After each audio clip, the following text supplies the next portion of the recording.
Hi everyone, how are you my dear children? Hope you all are fine. Today we are going to discuss Newton's second law. I'll start with the concept Newton's second law.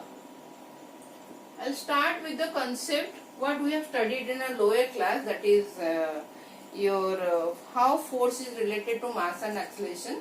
Then I'll move on to the relationship between force and the change in momentum, because you are in a higher class right now.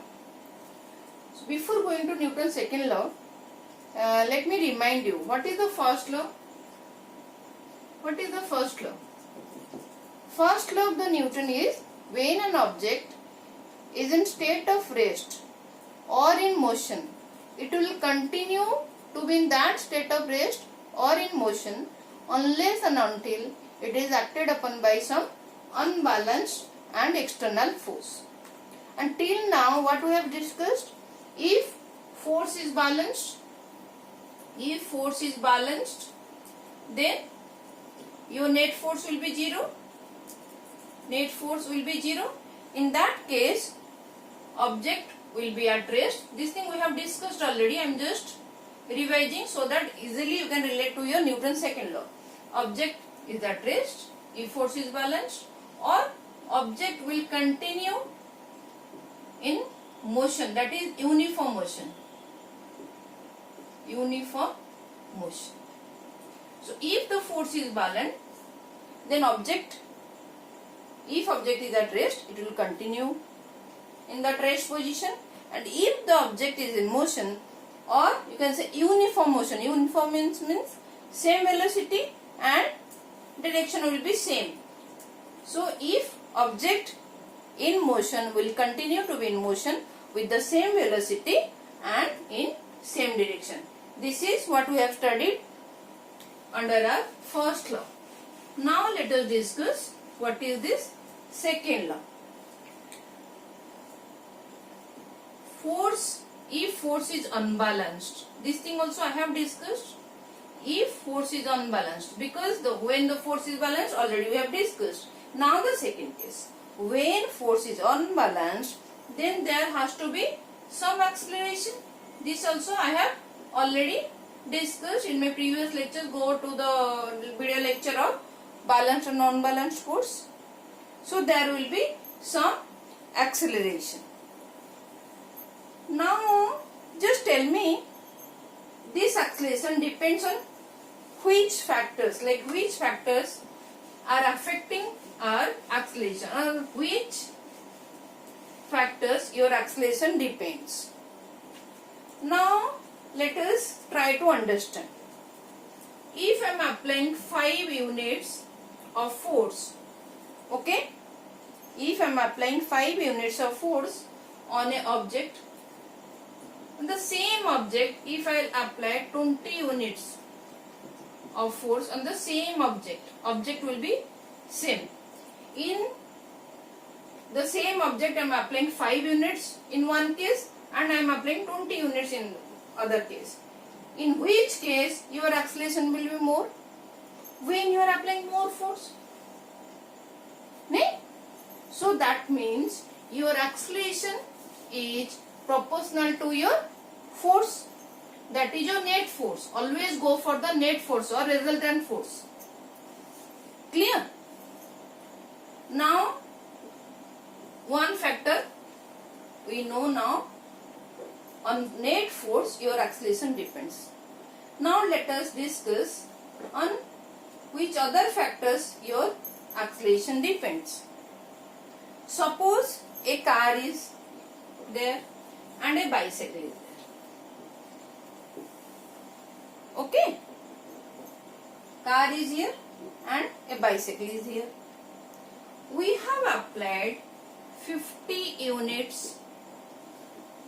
We have applied 50 units of force on both car and bicycle.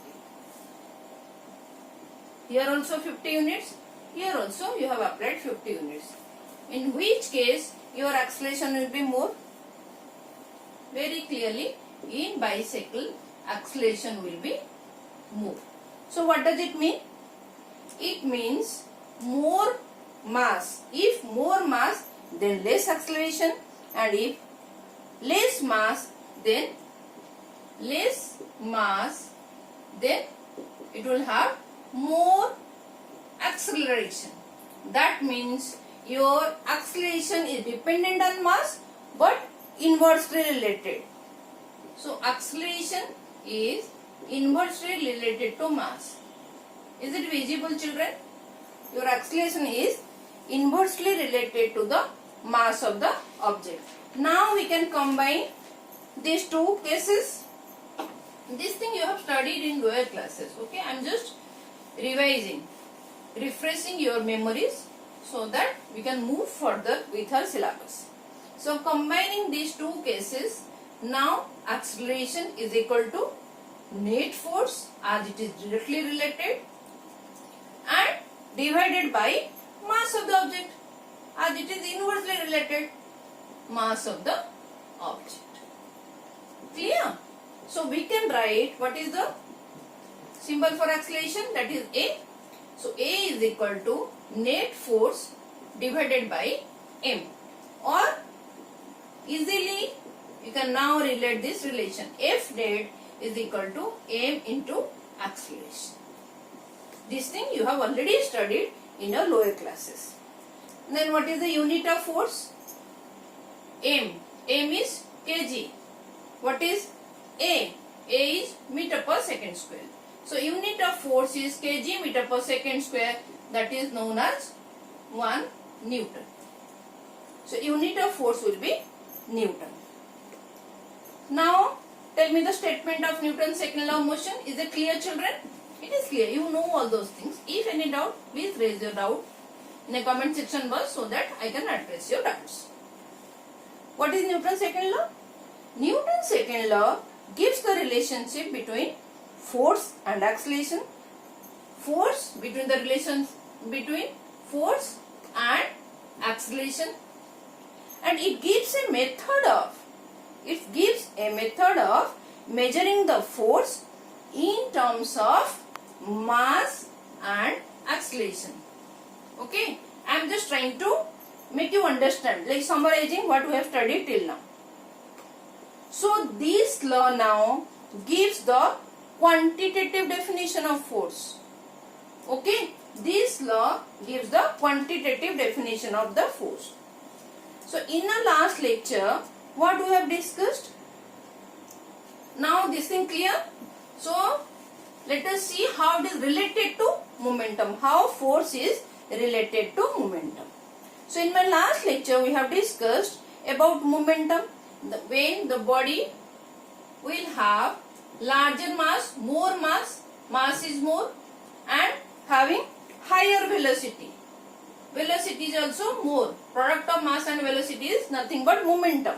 So when the object will have larger mass and it moves with the higher velocity, it will experience more momentum. So momentum will be more. This thing we have already discussed. So this Newton's second law gives the link between force and moment. Now real topic, how force is related to momentum.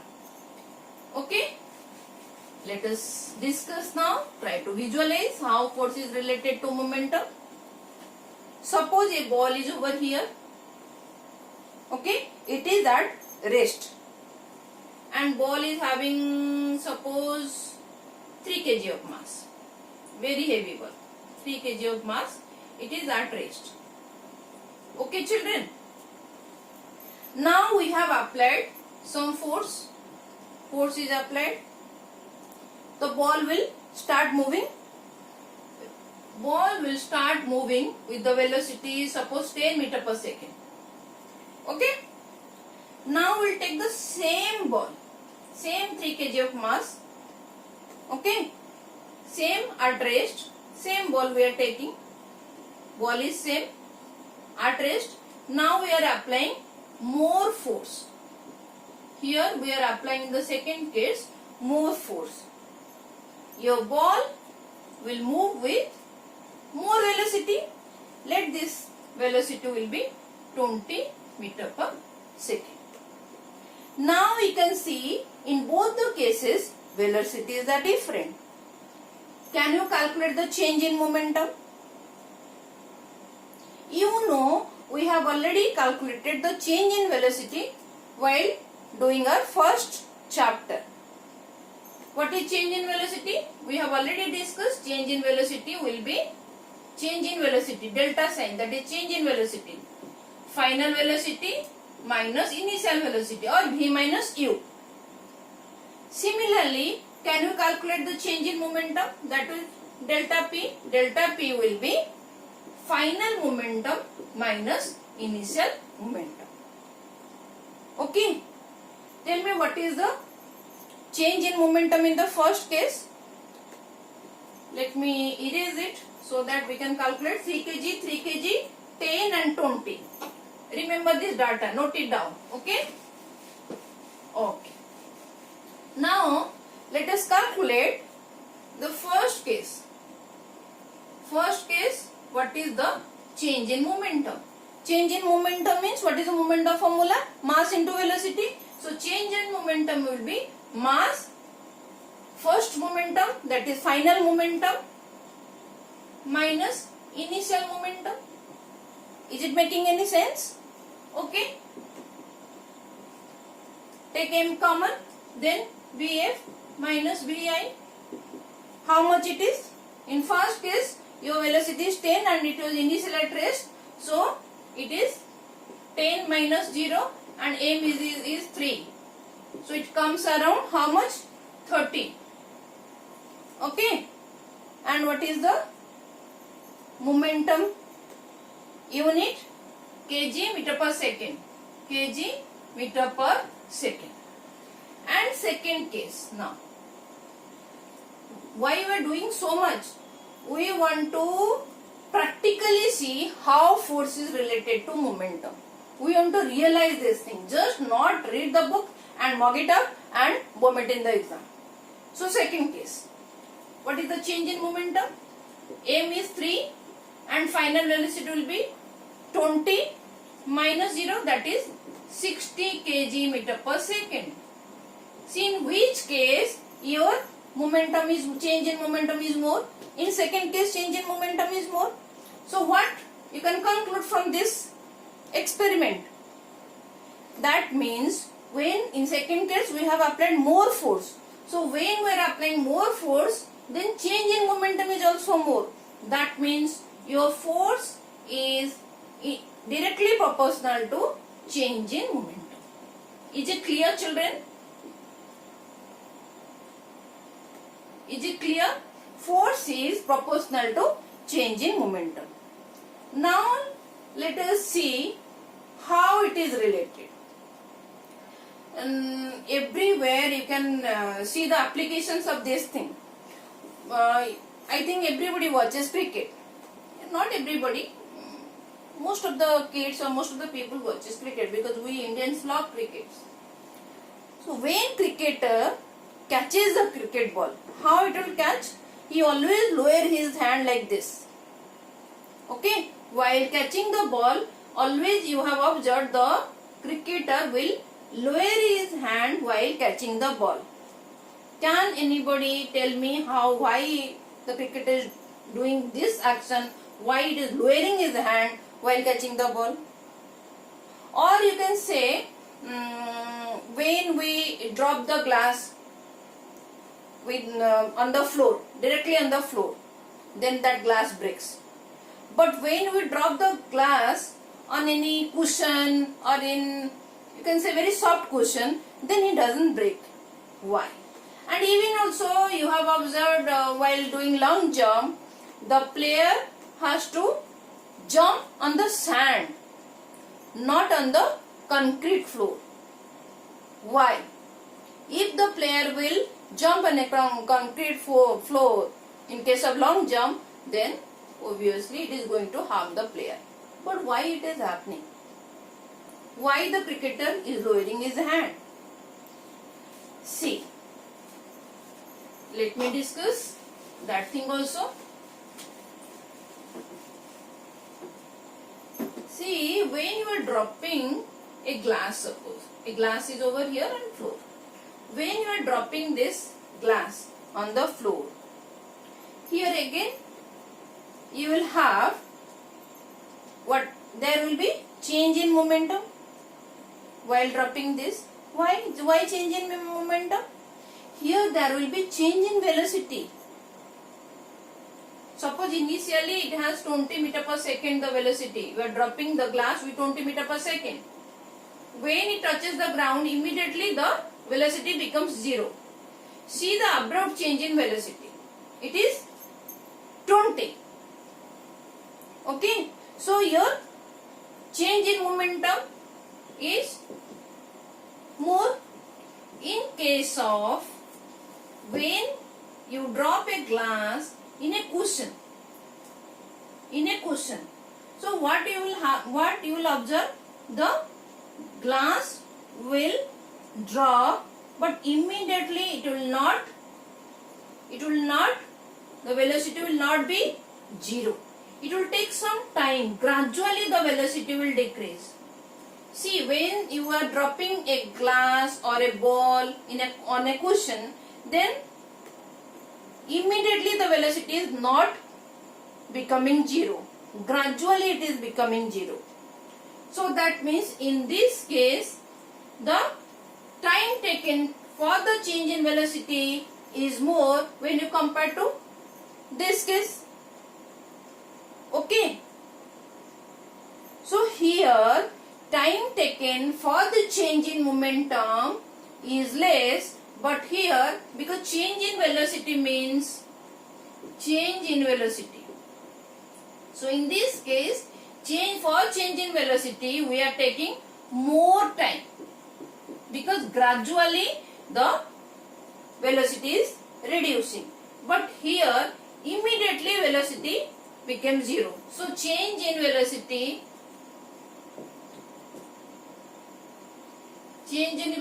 in this case is with less time, is happening with less time. So change in velocity means we are talking about change in momentum. So here the change in momentum is taking place in less time, but here change in momentum is taking place with more time. So this case, for that change in momentum, it is taking more time. So that means we are talking about rate of change of momentum. I have told when there is rate means you have to divide the time. Okay. So here the rate of change of momentum is more because it is taking more time. Here the rate of change of momentum is less because it is taking more time. So that means in this case force experienced is more compared to this case. Let me write.